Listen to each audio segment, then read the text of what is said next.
তোমরা যারা হাওড়া শিবপুরে থাকো বা তার আশেপাশের এলাকায়, তোমাদের জন্য নিয়ে এসেছি একটা দারুণ মোমো কাটের সন্ধান, যেখানে তোমরা পকেট ফ্রেন্ডলি দামে পেয়ে যাবে অথেন্টিক মোমো। প্রত্যেকটা মোমো সাইজে যেরকম বড়, সেই রকম এখানে মোমোর ভেতরে স্টাফিং এ পাওয়া যাবে শুধুই সুস্বাদু চিকেনের স্বাদ।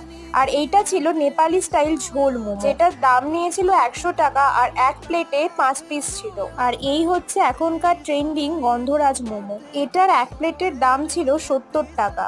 তারপর আমরা এখানে টেস্ট করেছিলাম এই আফগানি মোমো, এটার দাম পড়েছিল এক প্লেট 140 টাকা। আর এইটা হচ্ছে এখানে স্টিম মোমো, এখানে যেই মোমোতে চাটনি দুটো দেওয়া আছে সেটা সম্পূর্ণ ঘরোয়া ভাবে বানানো। এই দুরকম চাটনি দিয়ে মোমোটা খেতে কিন্তু দারুণ লাগছিল। এক প্লেটের দাম ছিল 50 টাকা। আর এইটা ছিল চিকেন হানি গার্লিক মোমো, এখানে মোমোগুলো সসে টস করলেও ক্রিস্পি ভাবটা কিন্তু বজায় থাকে। এক প্লেটের দাম পড়েছিল 110 টাকা। অ্যাড্রেসটা আমি কমেন্ট বক্সে দিয়ে দিচ্ছি।